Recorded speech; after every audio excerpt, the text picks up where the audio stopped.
the Stalker in the woods. I live in a remote town, surrounded by forests and lakes. It's the kind of place where everyone knows everyone, and the nights are quiet and still. That was until last week. It started innocently enough. I've been going on evening walks through the woods near my house. I love the peace it brings, the soft rustle of leaves, the smell of pine. But on the third evening, I noticed something odd. The footsteps behind me. At first, I thought it was just an animal maybe, a deer or a raccoon. But as the days went on, the footsteps were still there, always behind me, matching my pace. I'd stop and look back, but nothing.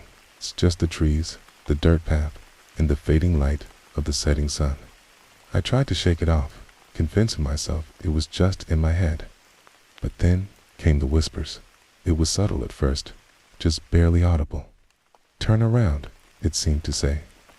I thought it was the wind, or my mind playing tricks on me.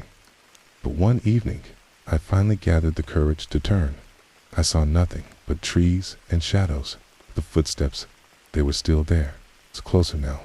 That night, I bolted back to my house, my heart pounding in my chest. I locked the door and pulled the blinds tight. But then the tapping started, soft, slow, and deliberate.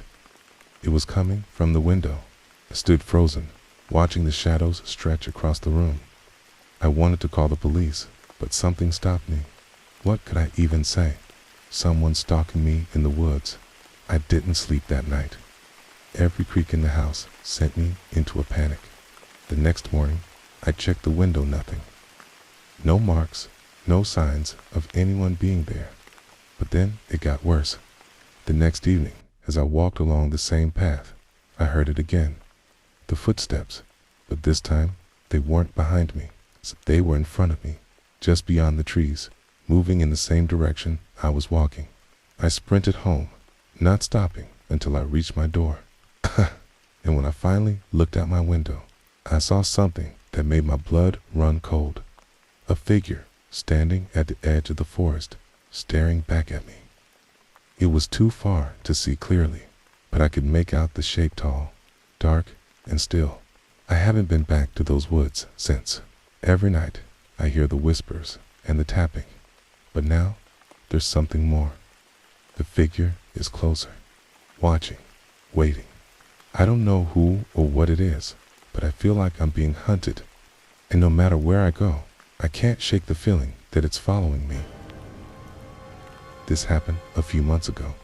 I've been driving for Lyft for a few years now, and I usually stick to late night shifts. The roads are quieter, and the tips are better. But there is a trade-off.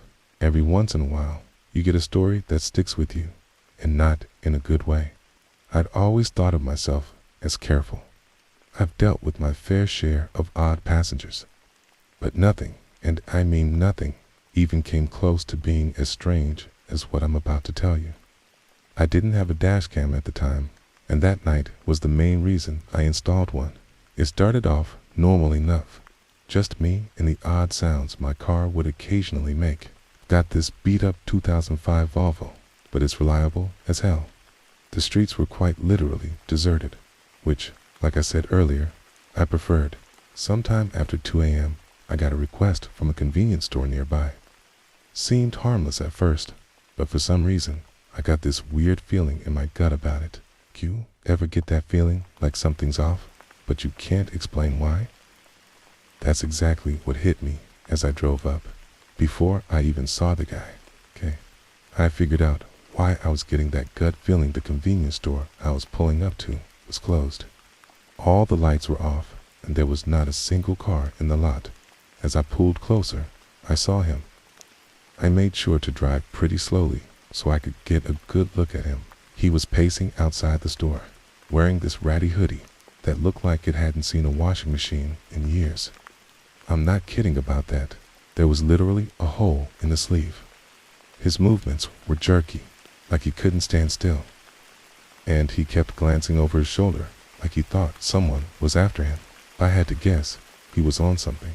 I probably should have just canceled the ride and driven away. I even hovered my finger over the cancel button, but I didn't. For whatever reason, I unlocked the doors, and he slid into the back seat without a word. I regretted my decision the moment I took my foot off the brake. Most people either scroll on their phones or stare out the window, but not him. He just sat there, staring at me through the rearview mirror, not blinking, not looking away, staring directly at me. I tried not to stare back, but I couldn't help but catch his eye a couple of times. He looked kind of angry, which was also pretty unsettling. I tried to ignore him and turned on the radio to break the silence. I don't even remember which station I clicked on, but the moment the music started playing, he snapped at me to turn it off. His voice was deep and a little raspy, and I could tell he was a smoker right away. That kind of caught me off guard, and I jerked the steering wheel a little bit. I resisted the urge to look at him in the mirror and just did as he said, gripping the wheel a little tighter. I didn't say anything, and we drove in silence for a while. I thought maybe he'd just sit there quietly until we got to his stop. That's what I was hoping for, at least. But then he spoke. I remembered the conversation like it was yesterday. He asked me if I ever picked up someone I shouldn't have. That question hit me like a brick. I let out this awkward laugh and said, "Well, I hope not." I was trying to keep it light, but he didn't react. He just leaned back and muttered something to himself that I couldn't hear. Then he started going on about how he used to be an Uber driver and quit because some punks stole some stuff from his car. He was slurring his words a bit, so I couldn't make out everything he said, but I got the gist of the story. I looked in the mirror once or twice while he was telling me the story and realized he was smiling the whole time, which was incredibly unsettling. A normal person wouldn't smile talking about something like that. He concluded his story by saying, "It's funny how much trust you put in someone sitting right behind you." That comment was what did it for me. I started thinking about him as more of a threat than just a crazy drug addict. Unfortunately, there wasn't much I could do about it. I felt my pulse speed up. I kept my eyes on the road, but my mind was spinning. I glanced at the GPS, focusing on the destination like it was some kind of lifeline. But the guy did not know when to stop talking. He kept babbling about nonsensing, some of it concerning, and some of it just gibberish. I honestly couldn't keep up. Eventually, he started apologizing to someone, although I don't think it was me. He began insinuating that he had just done something awful and that he was a bad person. He kept saying, "I didn't mean it," repeatedly, followed by a few frantic "I'm sorries." I didn't respond, worried that he'd do something if I did. I didn't know what he had done or what he was capable of, but I wasn't about to find out. We were only a few minutes from the stop when he snapped out of his muttering haze and yelled at me that I had missed the turn. Didn't miss that the GPS clearly showed we were on track. But I slammed on the brakes anyway, mostly out of fear. He demanded that I pull over, so that's what I did. My hands were shaking at that point. I just wanted the nightmare to be over. As soon as I shifted into park, headlights appeared behind us. It was a police car. I said a silent prayer and watched as it crept down the road, its spotlight briefly sweeping over my car. The guy in my back seat slouched down like he was trying to stay out of sight. I turned my head and saw him lying almost perfectly flat on my back seat, with his eyes closed. I whipped my head back around before he saw me, trying to keep my breathing steady. He stayed in that position for a really uncomfortable amount of time.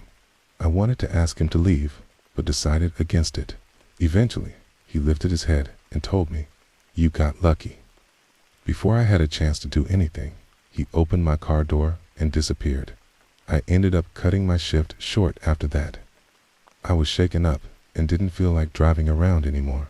It wasn't until a few weeks later that I came across something on my phone that proved how dangerous of a situation I had been in. According to a news article, a convenience store had been robbed on the night I picked up that passenger. It was 2 blocks from where I had picked that guy up. It makes me sick knowing I was inches away from a dangerous criminal who could have harmed me if he had chosen to. I'm a little scared to contact the police about this. I try to avoid law enforcement for various personal reasons I won't get into. I'm not really sure if my report would even help. Either way, I'm much more cautious about who I let in my car.